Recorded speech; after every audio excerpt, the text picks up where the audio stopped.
kosher cooking goes gourmet as we prepare a delectable entree, a delicious dessert, and hearty fare in between.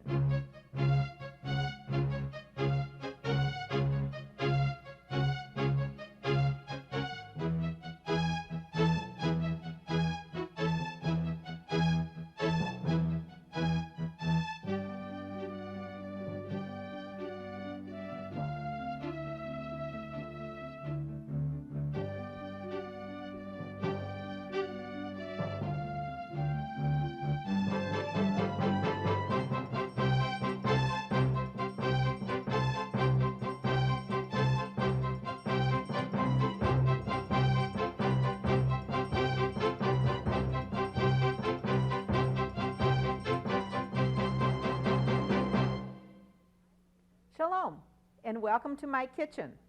I'm Eenie Frost, and I must tell you I've been up to one of my old favorite pastimes again, reading cookbooks. So many people tell me that they really relax when they just sit down and read a cookbook.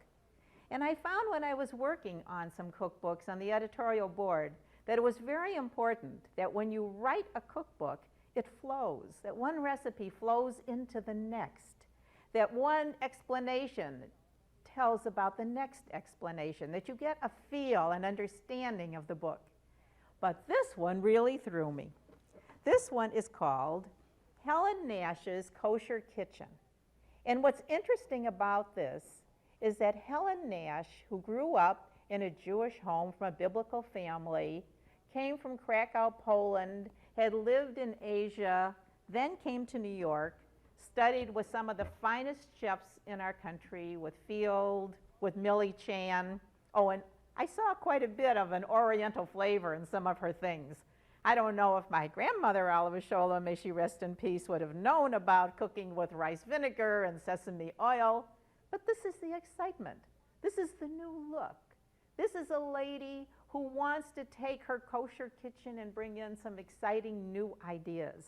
And I thought, that is perfect, because that just goes in our kitchen. Let's take some of the things that we're doing and translate them into these wonderful ideas. So I looked through the meat section, and she is reflecting what is happening in our country today. People are really trying to stay away from a lot of red meat that's heavily marbled with fat. They're trying to cut down on the types of meat they're using. But what is the best one? Veal. Veal that would maybe have no fat.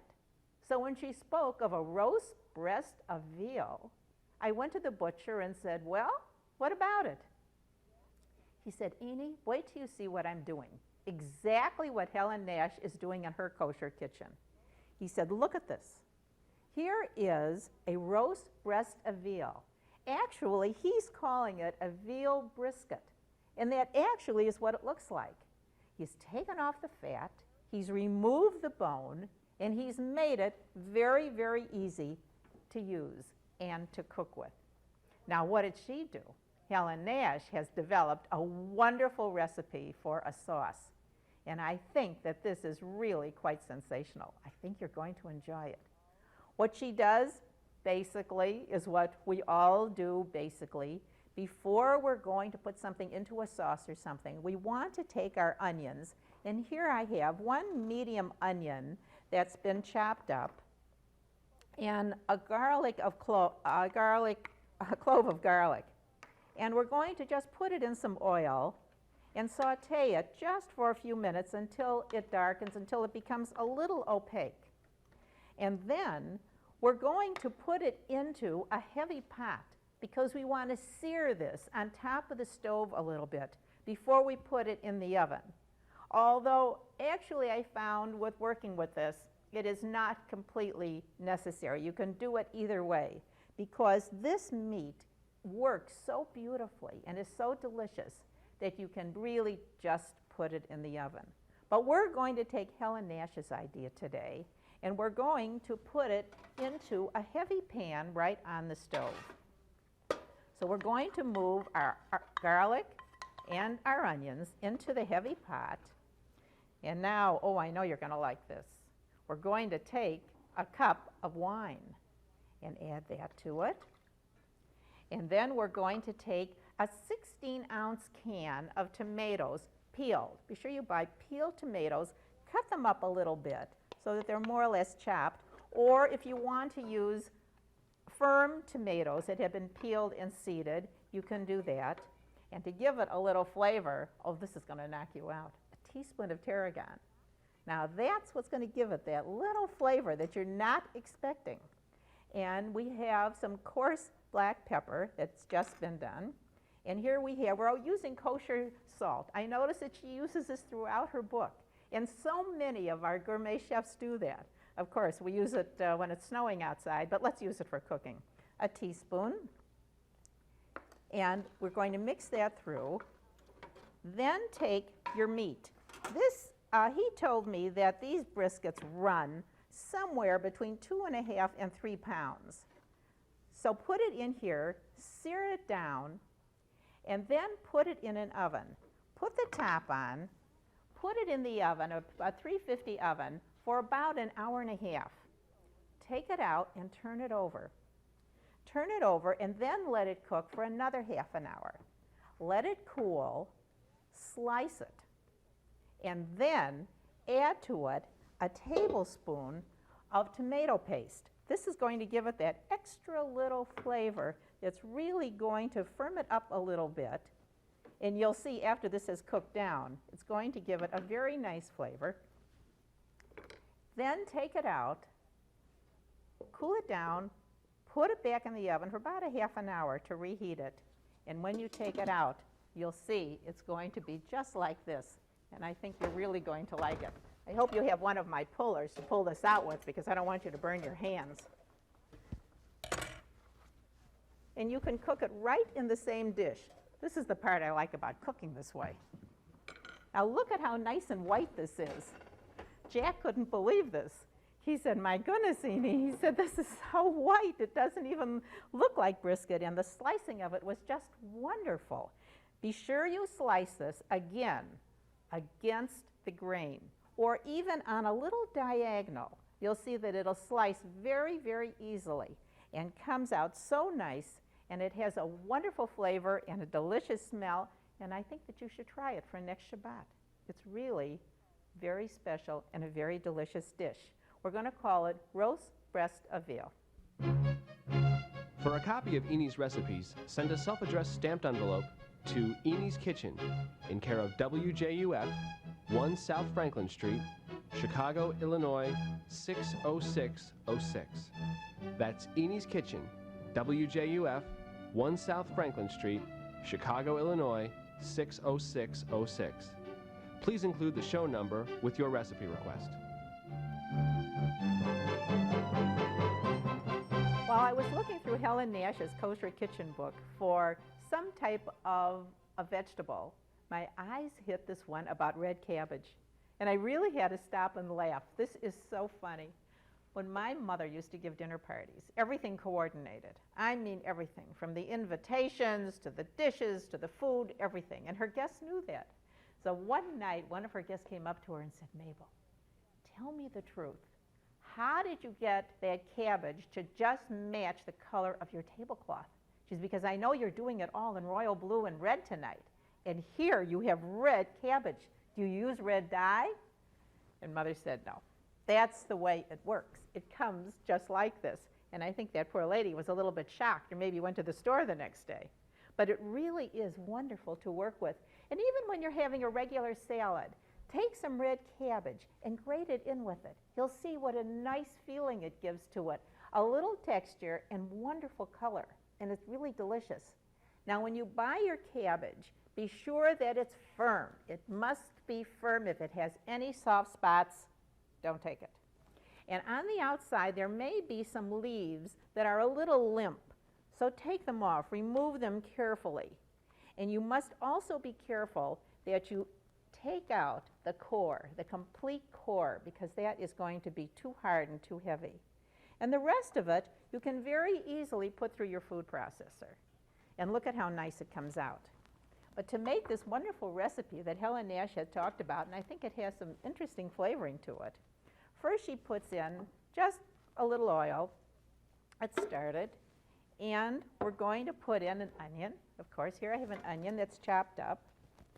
And over here, I have one of these good Granny Smith apples. They're wonderful to work with. Peel it, core it, chop it up a little bit, and just saute it in a little oil first. Then we're going to take our cabbage. And I would say that this cabbage weighed about 2 pounds, somewhere around 2.5 pounds. And be sure that you didn't get any of that core in it, because that's going to give a hard taste when you eat it later. But if you pull it out carefully, take off the other leaves, look at how nicely this looks. And it comes right out of the food processor, so it's really very simple. It will need a little water besides. And I think about a half a cup of water will be all that it will need. And then we're going to add to it, this really has to have a little salt. If you use the no salt, fine, but we're using the kosher salt today. And I think about a teaspoon of the kosher salt will be fine. And coarsely ground black pepper, about a teaspoonful. And 2 bay leaves. This gives it a wonderful flavor. 2 bay leaves. Now, mix this together and let this cook down for about a half an hour. Then, when it softens down, take 2 or 3 tablespoons of cider vinegar. Isn't this going to give it a good flavor? See, you can tell right away. And here we have a tablespoon of freshly ground lemon juice. Please take fresh lemons. It gives an entirely different flavor. Now put this into one of your casseroles, into a nice sized casserole. We're going to put it in here. You can grease it a little bit if you like, and just put it into an oven about 350 for about 20 minutes, which is really all the time that you will need. And you'll see when it comes out, it's going to look like this. And I think it really is delicious. I tried it on Jack and my neighbors, and they all said, delicious in me. So here we have it. Here we have our wonderful red cabbage. And I'm going to leave it in the oven for a little while and stay warm while we make our next vegetable. And this is more or less of a vegetable starch. I have to tell you about this. Every time I go into this grocery store, I have seen these vegetables, but I always thought it looked so unattractive and ugly that I would never buy it. But when I look through Helen Nash's book and I see that she is really using so much of it, I said, all right, in that case, I'm going to try and give this celery root a chance. Have you ever used celery root? Well, don't get upset, because it doesn't taste like it looks. It really tastes good. My Mahatanim, Gertrude and Paul, said that in Europe, this is a very, very popular dish that's always made. They use celery root. And what you do with it is you peel it. Take your regular peeler and just peel it off, and you'll see that it'll come out like this. And it's wonderful mixed with potato. And that's how we're going to do it today. We're going to put it through the food processor, and we have about 1.5 pounds. We have about 1.5 pounds of each, of potato and celery root. And put it right into a bowl. Now, we don't want to put too many extra spices in this, because we do want to get the flavor of the celery root. It's a little bit unusual and very interesting. So we have celery root and potato that we've put through the matchstick or the French fry.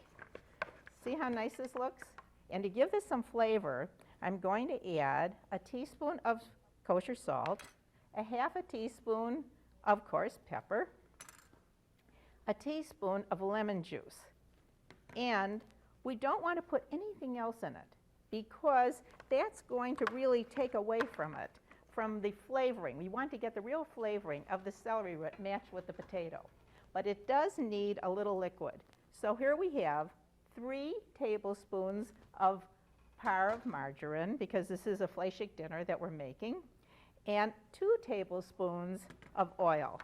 So we'll just put that all together and bake it in kind of a pie plate. The pie plate that I'm going to use today, I think, is very pretty. I asked the daughter-in-law, Elise, if I could borrow hers, because I think this is so pretty. Put it in anything, and this would be a nice accompaniment to meat. To that veal brisket, wouldn't this be lovely with it? You see how nice this is going to look. We'll put it down and mash it down a little bit so that when you take it out, it'll be easier to serve. Put this in a 350 oven for about 30 minutes. That's all that it takes.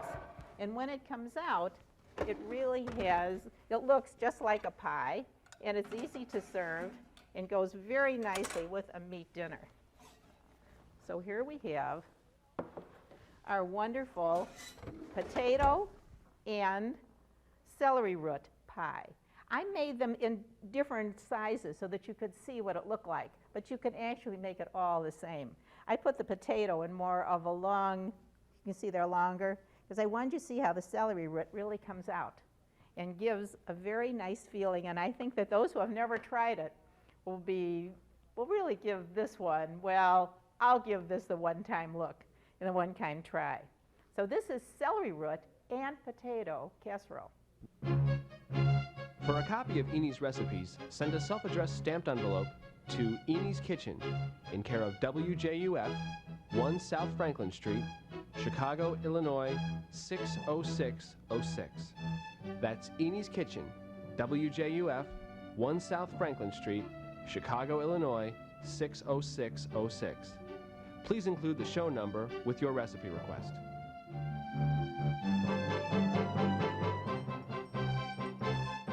There were so many delicious recipes in Helen Nash's Kosher Kitchen book, I hardly knew which one to take. But I came across one called Lemon Almond, and I knew that that was only going to be wonderful. After I made it, my mother said, you know, it's almost like a Linzer tort. She said it's low, it has that wonderful feeling. No flour, just nuts and eggs and lemon. Now, what could be better than that? But I want to tell you before we even start to make this, you know, I'm honest with you. I tell you whether this is a no-brainer, a quickie. No. This takes a little concentration. It's a kind of a cake where if you have a Skippy, when he comes home from school and he opens the door and he says, "Hi, Mom, I'm home. Anything in the oven?" And if I say no, bang. If I say yes, then he closes the door carefully. That's the kind of a cake this is. You have to be a little bit careful, and you have to work fast.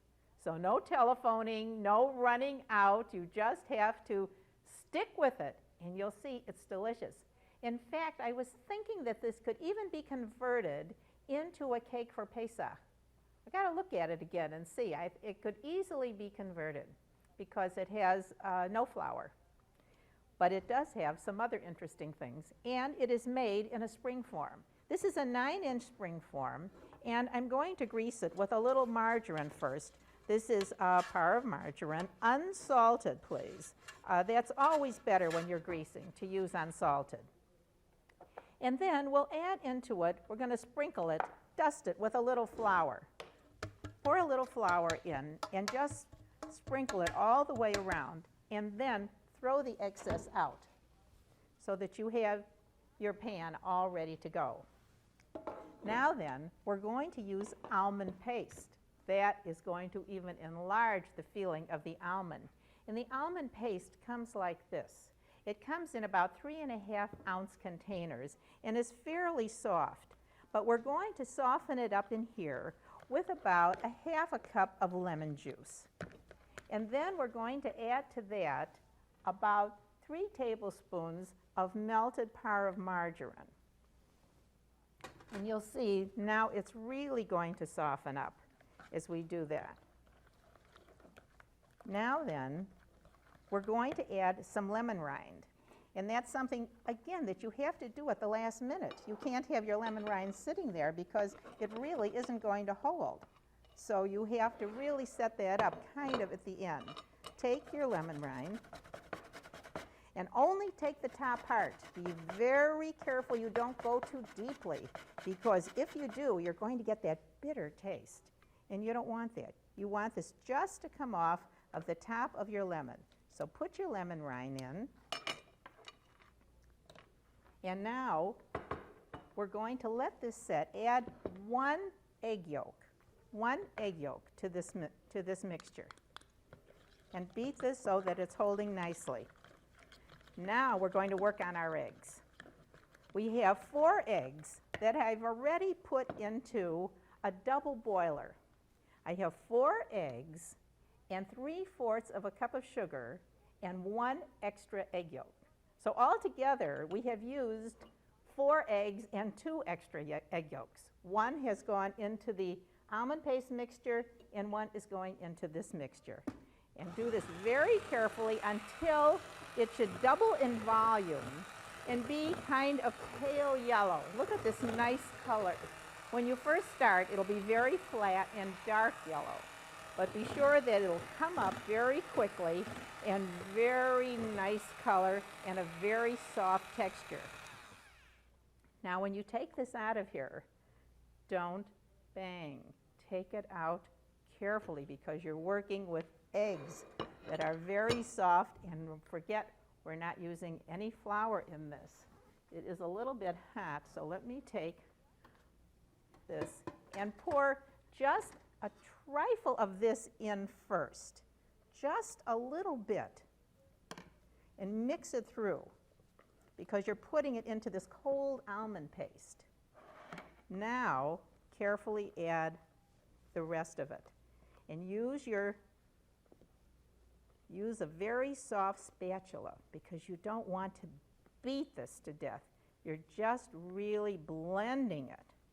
So this is going to give it a very nice soft flavor.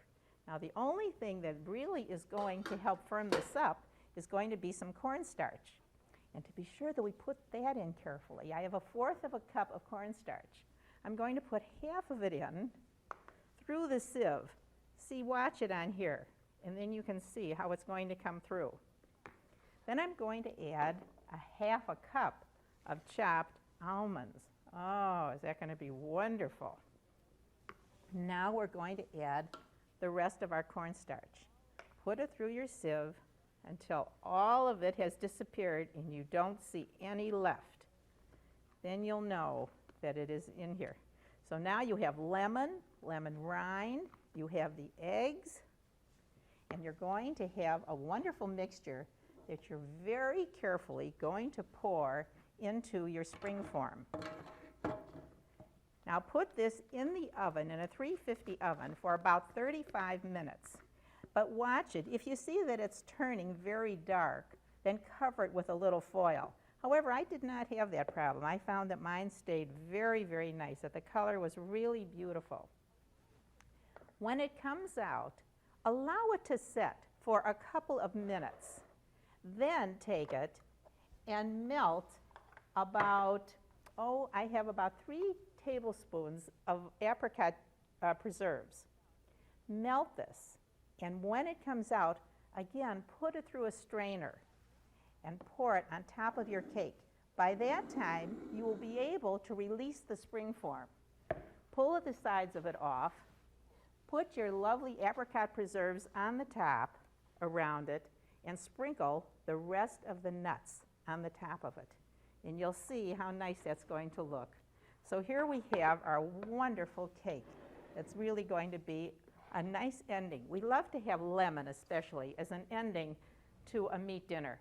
I think that always gives it a good flavor. While I was thinking about this, I don't know why, I happened to see a man who was saying that he was going to buy a suit. And it reminded me of a law that we have in our tradition.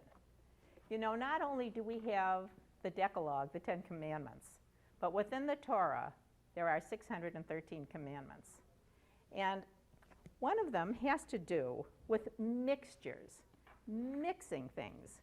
In Deuteronomy 22, and I have to read this to you because I think it really is a very interesting thought. They say, "Thou shalt not plow an ox and an ass together." Well, that makes sense in a way because it would be too hard on the ass, right? But there are laws that are what we call rational laws. Let's say, "Thou shalt not steal," "Thou shalt not kill." But there are non-rational laws, and this, I think, is one of them. It says, "Thou shalt not wear a mingled stuff, wool and linen together." Now, how do you determine that your suit is not made of wool and linen? Well, I went to a place called the Shatness Laboratory. Shatness means mixed. And in your city and every city, there is what they call a Shatness Laboratory. You bring your clothes to them, and they check it. I had an absolutely wonderful afternoon. I couldn't believe it. Rabbi Levinson invited me in. He said, come here. I'm going to show you how we do it. I walked into this room, and here was this tremendous rack of clothes, of men's suits and ladies' jackets and children's clothes. And I said, but it's so simple. You look on the label, and it says it's 100% wool. He says, no, wrong. He said, you see, what very often happens is in the back of the garment, around the collar, they will have this as a filler to give it a little stiffening. He said, and we have a man who sits there all day long under this microscope, and he's checking, and he says, this is made of wool and linen, so we can't have that in this wool garment. So he pulls it out, and he puts in a type of fabric that he uses that is acceptable. I said, does this happen very often? He said, very often. He said, sometimes even the thread that the buttons are sewed onto might be linen. So we have to change all the buttons. They have a special thread. And after they take care of it, and they look at it, then he will take a special label that he has. And the label says, non-shatness. So he sews this into the garment, and he says sometimes it's so complicated they have to send this garment out to some tailor shop, but very often they're able to take care of it themselves. They have women's garments, men's garments, and I would say that this is a law that is really taken more by the Orthodox Jews, who come in and want to feel that everything that they are doing is correct. And that is the way we really want to live. It goes back to even some of the traditions of our people that we talk about in the kitchen. And where else do we really get to talking? And I was thinking about Helen Nash saying that she comes from a rabbinical family, and she's grown up in a Jewish home.